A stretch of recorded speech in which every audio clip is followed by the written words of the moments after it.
বরিশালের হিজলায় ফিলিস্তিনের পক্ষে বিক্ষোভ ও প্রতিবাদ সমাবেশ অনুষ্ঠিত।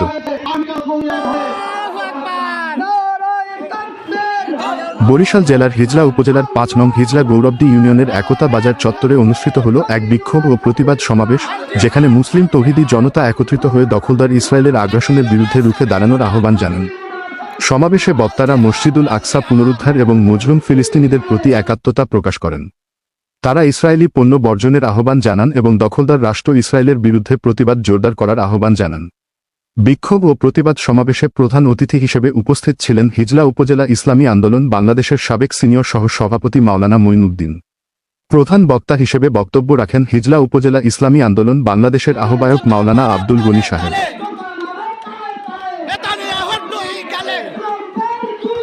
বিশেষ বক্তা হিসেবে উপস্থিত ছিলেন ৫ নং হিজলা গৌরবদী ইউনিয়ন বিএনপি আহ্বায়ক আলহাজ ফরিদ উদ্দিন ব্যাপারী এবং জামায়াতে ইসলামের সভাপতি ডাহ মাওলানা সালাউদ্দিন। এছাড়াও কারি নূর মুহাম্মদ, মাওলানা বেলাল হোসেন, মাওলানা মহিউদ্দিন, মাওলানা কবির হোসেন, মাওলানা শিবলি নোমানি, মুফতি নুরুদ্দিন, মাওলানা সালাহুদ্দিন আব্দুর রব ও হাফেজ মাওলানা শাহ আলম সহ অন্যান্য ওলামায়ে কেরাম উপস্থিত ছিলেন। সমাবেশের সভাপতিত্ব করেন একতা বাজার ব্যবসায়ী কমিটির সভাপতি মাওলানা আবুল কালাম আজাদ এবং অনুষ্ঠানটি সঞ্চালনা করেন ৫ নং হিজলা গৌরবদী ইউনিয়ন শাখার জাতীয় ওলামা মাশায়েখ আইমা পরিষদের যুগ্ম সাধারণ সম্পাদক মাওলানা আবদুল্লাহ আল মামুন। সমাবেশে বক্তারা বলেন, ফিলিস্তিনের নিরীহ মুসলমানদের ওপর ইসরায়েল যে বর্বরতা চালাচ্ছে তা মানবতার চরম লঙ্ঘন। মুসলিম বিশ্বের উচিত এই জুলুমের বিরুদ্ধে ঐক্যবদ্ধ হওয়া এবং দখলদার রাষ্ট্র ইসরায়েলকে প্রতিরোধ করা।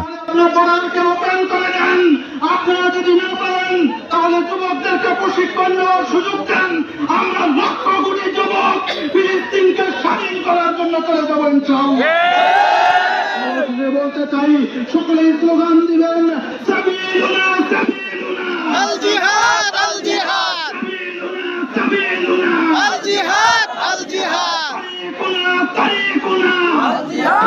ইসরায়েলের বিরুদ্ধে কথা বলবো না, দুইটি কথা মুসলমানদের বিরুদ্ধে, মুসলমানদেরকে জানাতে দেব, মেসেজ দেব। বিশ্বের মুসলমানদের যারা কালেমা পড়েছেন, কোরআন পড়েছেন, আল্লাহকে স্বীকার করেছেন, যদি বিশ্বের মুসলমান হয় আর যদি ওই ইহুদি জালেমেরা বেঁচে যাবে, কথা ঠিক কিনা? মুসলমান যদি চোখ রাঙে, বিশ্বের মুসলমান যদি এক হয়, ওই ইহুদি ইসরায়েলের চক্ষু কানা হয়ে যাবে, কথা ঠিক কিনা? আপনারা বসান ফিলিস্তিনের চিত্র দেখেছেন, সঙ্গ ভেঙেছেন, এটা মানবাধিকার নয়।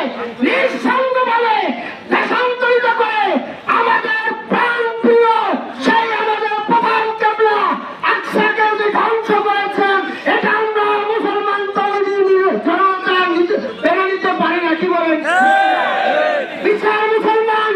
আপনারা কিভাবে সহ্য করেন? বিশ্বের ইসলামিক কান্ট্রির লোকেরা এখনো কিভাবে সহ্য করেন? আমাদের প্রধান কেবলার উপরে আঘাত করেছে, আমাদের মুসলমানদেরকে নিঃসঙ্গভাবে শহীদ করে দিয়েছেন।